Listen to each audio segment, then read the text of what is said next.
Before we jump into the money quote of the day, let me put a footnote on the money quote of the day.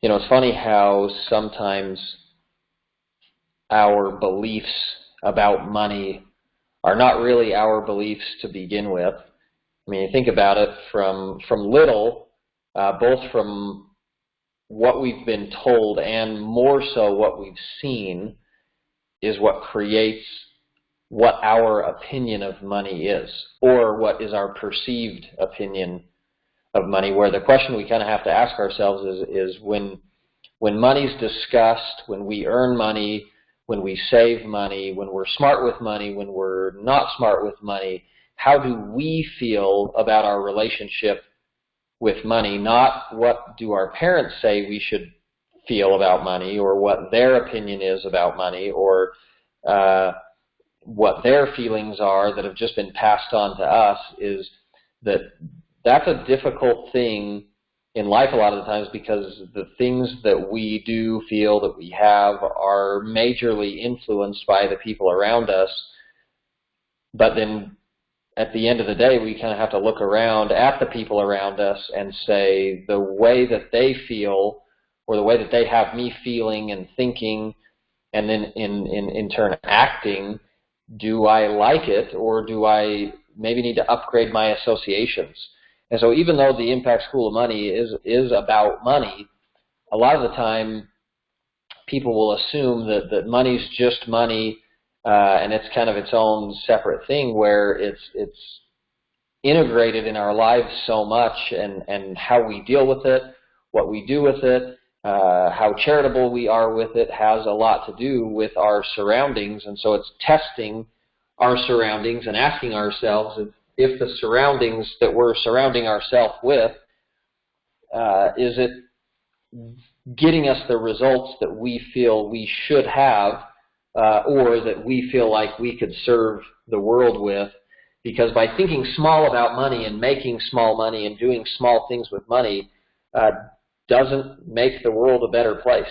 And there needs to be more educated people on money, how it works, and being more generous and wiser with it, and then making a lot of it so that they can do more good in the world and magnify that good. But then one of the things that happens is you have people that will start justifying why they don't have money, or that you don't need money to make a difference, which in a lot of cases, depending on what the scenario is true. But if you injected money into the equation, you could do a lot more good. I mean, you think of every charity, you think of any church, you think of any person with good intentions, what they could do if they maintained their good intentions and someone gave them $1 billion. And so no one can argue that money is a tool that can enhance any bad or any good. So that being said, one of the things that I feel, you hear this a lot, people say it, you see it all over social media, and I found this picture, and I just love the picture that this quote goes with, and then I'll explain both ways that your mind could go with this quote. It says, if you want to feel rich, just count the things you have that money can't buy. Then, of course, there's a waterfall and a rainbow in the background. And so a lot of the time, people will look at this quote, and they'll agree with it on a number of different levels, where they could agree with it by saying, you know what, that's true, that at the end of life, it's not going to be the things that money bought, but it was the things that money couldn't buy that are going to matter most. But then the dangerous thing about this quote is it just makes people feel good, and it's what people want to hear. Because going down another way, it's a justification of why someone is poor financially. And that it's okay to be poor financially as long as you justify in your mind that you have the things that money can't buy, but you still don't have any money. And so just because you have things that money doesn't buy doesn't mean that people with money can't have those things as well. people that are smart with money can have good relationships. People with money can have a good spiritual life. It's not an either-or proposition.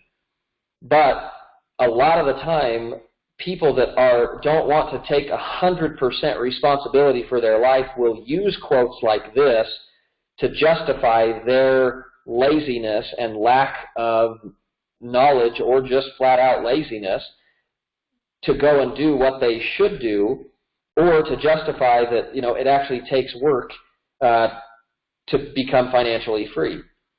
And so, yes, having the money, the things that money can't buy are important, but that doesn't mean that money is not important, and that a lot more could be done, and a bigger difference could be made in the world with money.